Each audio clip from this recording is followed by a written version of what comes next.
from Diana Marie Home, and today I want to share a super simple DIY fall wreath with you. It is this corn husk wreath that I made literally using corn on the cob. So last year I grew some corn in my garden and it wasn't really successful for the actual corn, but I used the stalks to make a really cool wreath. These kinds of wreaths are right up my alley, just like rustic and wild and pretty much free. But I realized not everyone had access to actual corn stalks. So this year I tried making them out of just corn on the cob, like what you buy at a farm stand or a grocery store. So I bought a bunch of corn from a little family farm stand down the road from us, and I used the corn. I like cooked it and froze the corn, but when I was cleaning the husks, I just took off the outer I don't know, husk. I took off the outer husks, I guess these are called, and dried them in this, I think it's an antique tulip crate or something. It just has a screen on the bottom.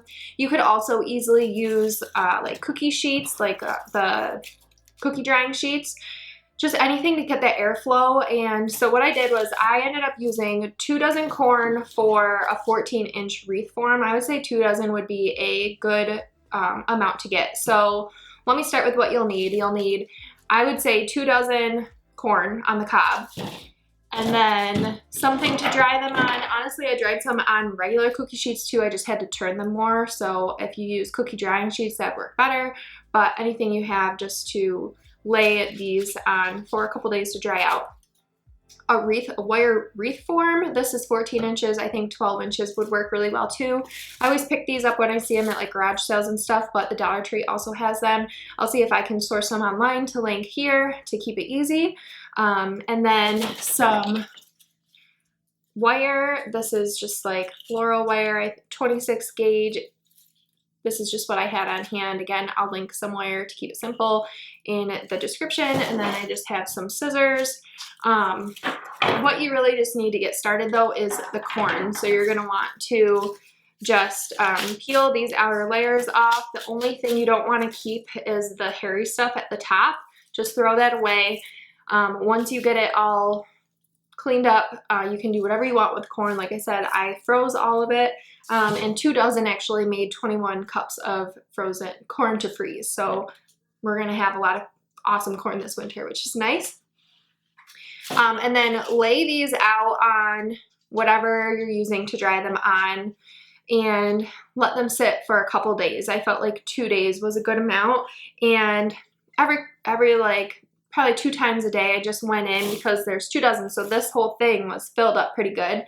I would just, whenever I went by it, kind of like pick them up and fluff them around so that it was all drying out evenly, because the bottom wasn't drying out as quickly as the top. So just kind of move them around a little bit, and after a couple days, these have actually been here for over a week now, and they're actually still really usable. So once you get to that point, you're going to just gather a bunch in your hand, like these longer pieces. I sometimes fold the bottom just to make them a little shorter, and get a big bunch, and you're gonna hold them on the wire form and wrap it with the wire. So get the wire started, attach it to the wire form, just tie a knot or something, and then wrap the bunch on, and then you're gonna work your way down and keep doing that. I took a video while I was doing that with this one that I made, so I'll plug that in so you can kind of get an idea of what it looks like when you're doing that.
Once you get to the end, you're going to want to use that final clump and tuck it under the first clump that you made on the wreath to blend it all in so you can't tell where you started and ended. You'll just carefully tuck that last clump of husks underneath and wrap the wire around it to secure it.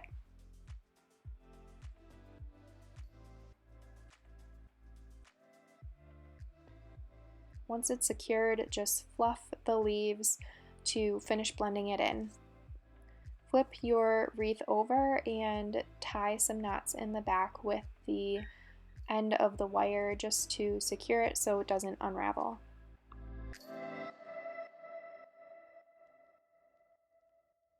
Once you're all finished with that, you are left with this totally awesome wreath that is essentially free because you're really paying for the corn, not the husk. The one that I made last year held up great this year. I'm actually using it again. So this will dry out, and as long as you store it properly, it should last a really long time. I think this would be a really fun project to do with kids too, especially since there's so many simple steps to it with just peeling the corn and then drying it. You know, they could turn it so that it dries, and the wiring it on might be a little tricky, but it's just a really fun project, super simple, and you get a really cool wreath out of it. So I just wanted to share that. Thank you for hanging out with me today. Stick around. I share all about making our 1800s farmhouse cozy on a budget, and I love to share little DIYs like this, our garden, things about our home. Thank you for being here, and I will see you in my next video.